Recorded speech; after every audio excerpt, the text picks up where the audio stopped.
সেলুনও বসে বসে চুল কাটতে কাটতে প্রাসাদ নির্মাণ, বাড়ি নির্মাণ। কি কথাগুলো শুনে অনেকে চমকে যাচ্ছেন। যে অনেকে বলতে পারে, পাগলে বলে কি, সেলুনে চুল কাটতে সময় কত মিনিট লাগে?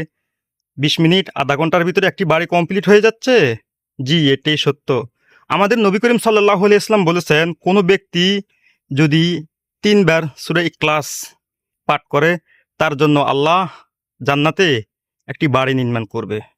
আসুন একটু ভাবুন তো, আমি আজকে চুল কাটতে বসছি, চুল কাটি বসার সাথে সাথেই আমার ব্রেনটে এই জিনিসটি আল্লাহ দিল কেন? যে তুমি এখানে অযথা বসে রয়েছ, চুল কাটবে সেলুনওয়ালা, কিন্তু তুমি এই সময়টাকে কাজে লাগাও। সত্যি এটা আমার সাথে আজকে ঘটেছে, তাই আমিও আপনাদের মাঝে শেয়ার করতেছি। একটু ভাবুন তো, আমার মাথায় কেন এই কথাটা আসলো?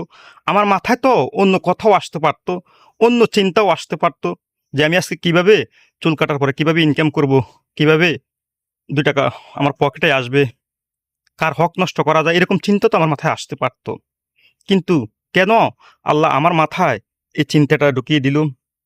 আমি অনেক আলেম ওলামার মুখে শুনেছি যে কেউ যদি সূরাত ইখলাস 3 বার পাঠ করে, তার জন্য আল্লাহ জান্নাতে একটি বাড়ি নির্মাণ করবে।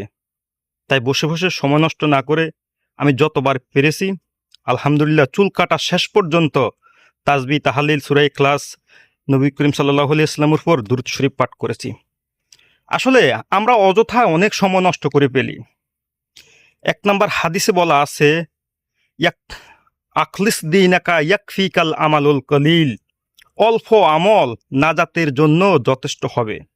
আসলে আল্লাহ সুবহানাহু ওয়া তাআলা আমাদেরকে জাহান্নামের আগুন থেকে মুক্তি দেওয়ার জন্য কত রাস্তা, কত পন্থা তৈরি করে রেখেছে, আমরা সেটার খোঁজখবর রাখি না।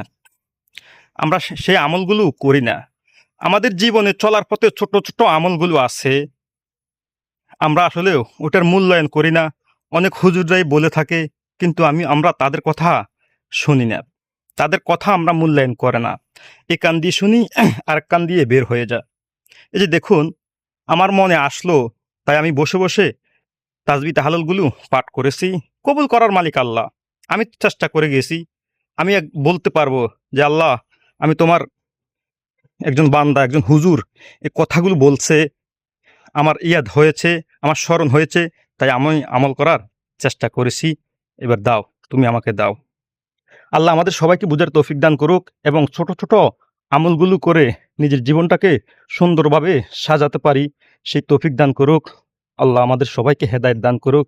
আজকে পবিত্র জুম্মার দিন, সবাই বেশি বেশি করে নবী করিম সাল্লাল্লাহু আলাইহি সাল্লামের উপর দুরূদ শরীফ পাঠ করবেন।